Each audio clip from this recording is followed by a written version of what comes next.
Hello guys, welcome to great Kirikalan magic show. எல்லாரும் எப்படி இருக்கீங்க? நல்லா இருக்கீங்க நம்புகிறேன். ஸோ இன்னைக்கு இந்த வீடியோவில் நம்ம எதை பற்றி பார்க்க போகிறோம் அப்படின்னா, ரொம்ப நாளாகவே நம்ம கேள்விப்பட்டுட்டு வர பேர் பலூச்சிஸ்தான். ஸோ அந்த பலூச்சிஸ்தான் அதை பற்றி தான் நம்ம பார்க்க போகிறோம். பலூச்சிஸ்தான் இது ஏசியாவுடைய மிகப்பெரிய ப்ராவின்ஸ். அதாவது நம்ம இந்தியாவில் வந்து மாநிலம் அப்படின்னு சொல்கிறாங்க இல்லையா, அது மாதிரி மற்ற இடத்துல இதை வந்து ப்ராவின்ஸ் அப்படின்ட்டு சொல்லுவாங்க.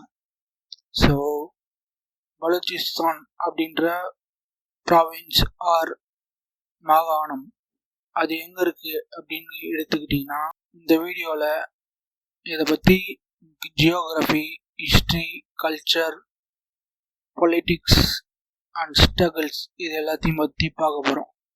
ஸோ வீடியோவை ஃபுல்லாக பாருங்கள்.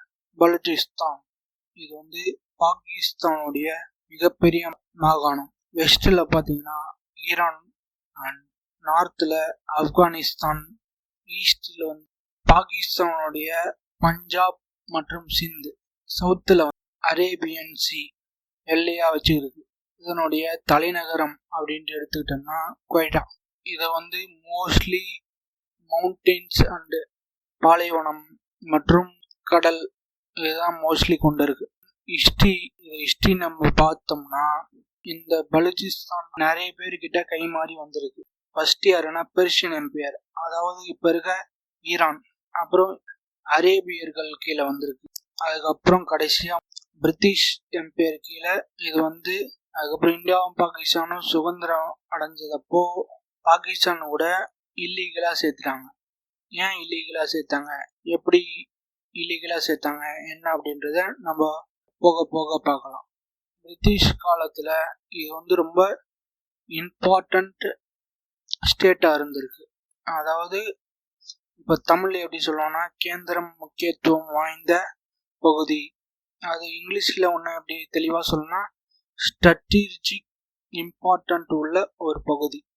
1947 அப்புறம் இதை பலூச்சிஸ்தானை பாகிஸ்தான் வந்து இல்லீகலாக ஆக்கிரமிப்பு பண்ணுச்சு. இப்போ காஷ்மீரை வந்து மகாராஜா ஹரிசிங் வந்து மொத்த காஷ்மீரையும் இந்தியா கிட்ட ஒப்படைச்சிட்டு, அப்படி ஒப்படைச்சதுக்கு அப்புறமும் பாகிஸ்தான் வந்து நம்ம கூட இன்னைய வரைக்கும் சண்டை போட்டு இருக்குல்ல, சேம் பிரச்சனை தான் பலூச்சிஸ்தான்ல. இதே பிரச்சனை தான் போயிட்டு இருக்கு. இப்போ 1947 இந்த பலூச்சிஸ்தான் வந்து இல்லீகலா பாகிஸ்தானுடைய ஆர்மியை வச்சு அப்போ இருந்த ஆட்சியாளர்கள் வந்து இந்த மாகாணத்தை இல்லீகலா ஆக்குபை பண்ணி அவங்க பாகிஸ்தான் கூட சேர்த்து ஜாயின் பண்ணிட்டாங்க. அப்போ இருந்து இந்த பொலிட்டிக்கல் டென்ஷன்ஸ் வந்து ரொம்ப பீக்ல போயிட்டு இருக்கு. பலூச்சிஸ்தானுடைய ஹிஸ்ட்ரி ஓல்டு அண்ட் ரொம்ப காம்ப்ளெக்ஸ். இந்த லேண்ட ஏன்ஷியன்ட் சிவிலைசேஷன்ஸ் நிறைய இருந்திருக்கு. எக்ஸாம்பிள் இண்டஸ் வேலி சிவிலைசேஷன், அதாவது சிந்து சமவெளி நாகரிகம். அந்த இண்டஸ் வேலி சிவிலைசேஷனோட ரொம்ப லிங்கா இருக்கிற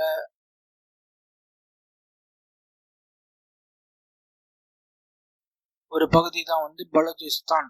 இது வந்து பெர்ஷியன் எம்பையர், அரப் ரூலர்ஸ், ஆப்கானிஸ்தானை ஆட்சி பண்ண ஆட்சியாளர்கள் இந்த பலூச்சிஸ்தான் வந்து வச்சு வந்து ஆட்சி பண்ணியிருக்காங்க. 1800களில் பலூச்சிஸ்தான் வந்து பிரிட்டிஷ் இந்தியாவுடைய ஒரு ஸ்ட்ராட்டஜிக் இம்பார்ட்டன்ட் பகுதியாக இருந்திருக்கு. அதாவது தமிழ் எப்படி சொல்லுவாங்கன்னா கேந்திர முக்கியத்துவம் வாய்ந்த ஒரு பகுதி அப்படின்ட்டு சொல்லுவாங்க.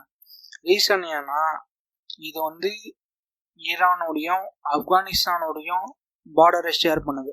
அப்படியே நீங்கள் அங்கேருந்து கொஞ்சம் டீப்பாக உள்ள போனீங்கன்னா ஸ்ட்ரெயிட் ஆஃப் ஹார்மர்ஸ் அப்படின்வாங்க.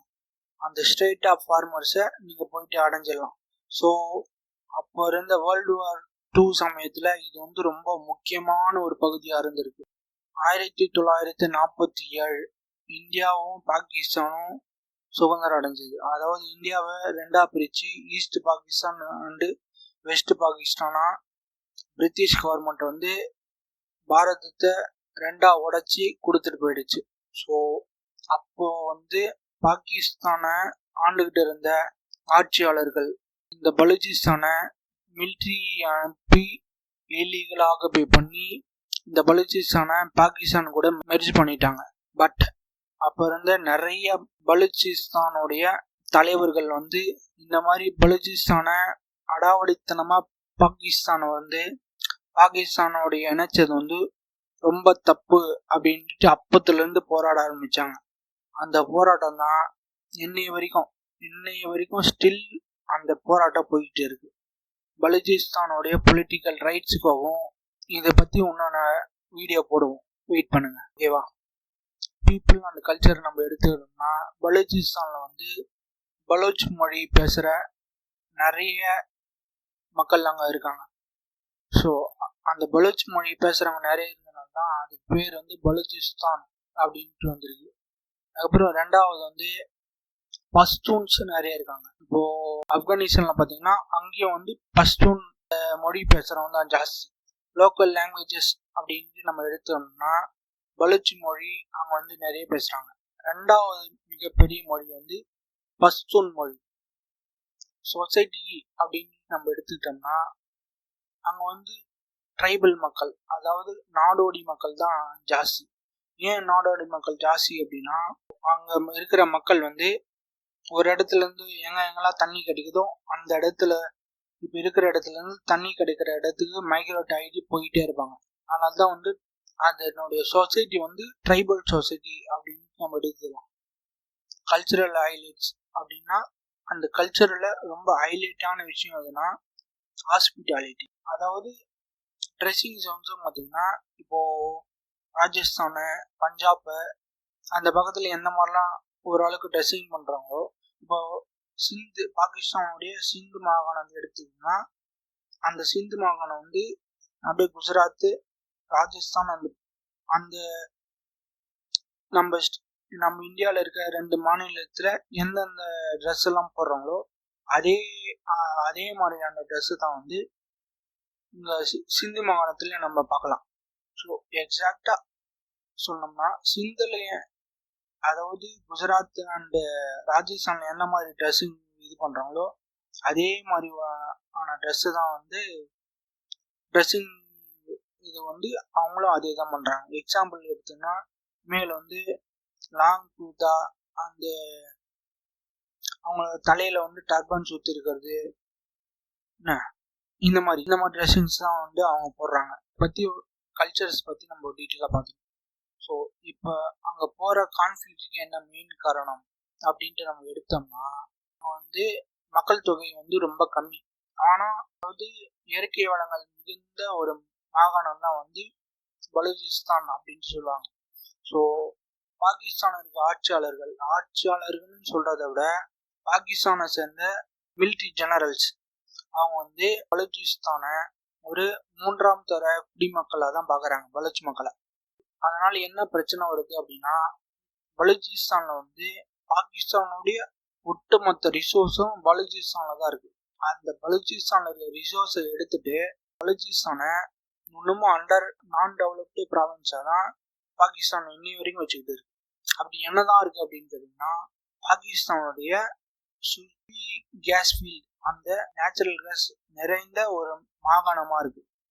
அதுக்கப்புறம் மைனிங் வந்து பாகிஸ்தானுடைய மைனிங் மட்டுமே வந்து பலூச்சிஸ்தானில் தான் நடக்குது. அப்படி என்ன மைன் பண்ணுறாங்க அப்படின்னு கேட்டிங்கன்னா காப்பரு, கோல்டு, இன்னமும் நிறைய எக்ஸாம்பிள் யுரேனியம் மைனிங் முதற்கொண்டு இருக்குது அப்படின்றாங்க. இந்த மைனிங் ப்ராசஸ் எல்லாம் பலூச்சிஸ்தானில் தான் நடக்குது. போர்ட் ஆக்சிஸ் அப்படின்னு நம்ம எடுத்தோம்னா சிந்து மாகாணம் நம்மளுக்கு எல்லாருமே தெரியும். 1971 வாரில் இந்தியா வந்து கராச்சியை டெஸ்ட்ராய் பண்ணாங்க. அந்த கராச்சி துறைமுகம் சிந்து மாகாணத்தில் தான் இருக்கு. அதுக்கப்புறம் 2வது மிகப்பெரிய போர்ட் வந்து கவடார் போர்ட் அப்படின்வாங்க. இந்த கவடார் போர்ட்டை வச்சுதான் சீபக் அப்படின்னு சொல்லுவாங்க, சைனா பாகிஸ்தான் எக்கனாமிக் காரிடார். கவடார் போர்ட்டை மையப்படுத்தி தான் இந்த சீபெக் வேலையை நடந்துகிட்டு இருக்கு. அந்த கவடார் போர்ட்டை டெவலப் பண்ணுறதுடைய வேலையை யார் எடுத்திருக்கா அப்படின்னா சைனா. ஸோ சைனா எடுத்ததுனால லோக்கலில் இருக்க பீப்புளுக்கு வேலை கொடுக்காம சைனா மக்களை கொண்டு வந்து இங்கே இறக்கி அவங்க வேலை செய்கிறாங்க. ஸோ அதனால் லோக்கல் மக்களுக்கு இதனுடைய பெனிஃபிட் வந்து டைரெக்டாக கிடைக்கல. ஸோ இதுவும் ஒரு காரணம், அவங்க வந்து ப்ரொடெஸ்ட் பண்ணுறதுக்கு காரணம். கான்ஃப்ளிக்ட் இன்னமும் என்ன காரணம் அப்படின்ட்டு நம்ம கேட்டோம்னா அங்கே இருக்க மக்கள் வந்து அவங்களுடைய பொலிட்டிக்கல் ரைட்ஸையும் அவங்களோட ரிசோர்சஸ் வந்து சூறையாடப்படுது, அவங்களோட இயற்கை வளங்கள் சூறையாடப்படுது அப்படின்ட்டு அது ஒரு போராட்டம். இது எல்லாத்தையும் விட மெயின் போராட்டம் என்னன்னா, பலுச்சிஸ்தான்ல நிறைய மக்கள் வந்து மாயமாகறாங்க. இது வரைக்கும் ஆல்மோஸ்ட் ஒரு 30,000 பேர்கிட்ட காணாம போயிருக்காங்க. அவங்கள பத்தி எந்த ஒரு டீட்டெயில் போலீஸ் ரெக்கார்ட்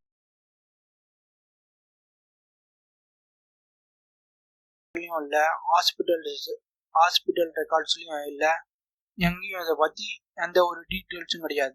ஆண்களும் மிஸ் ஆகுறாங்க, ஆண்களுக்கு ஈக்குவலா பெண்களும் மிஸ் ஆகுறாங்க. மிஸ் ஆன பெண்களுக்கு கம்ப்ளைண்ட் கொடுத்தா அதுக்கு உண்டான ரெஸ்பான்ஸ் எதுவும் இல்லை.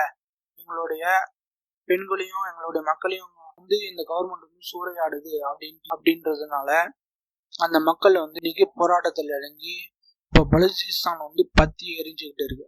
ஞாபகம் இருக்கும்னு நினைக்கிறேன், நம்மளுடைய நேஷனல் செக்யூரிட்டி அட்வைசர், அதாவது நம்மளுடைய ஜேம்ஸ் பாண்ட்னு சொல்லக்கூடிய அஜித் டோவல் அவர்கள் ஒரு கான்ஃபரன்ஸ்ல பேசினாரு.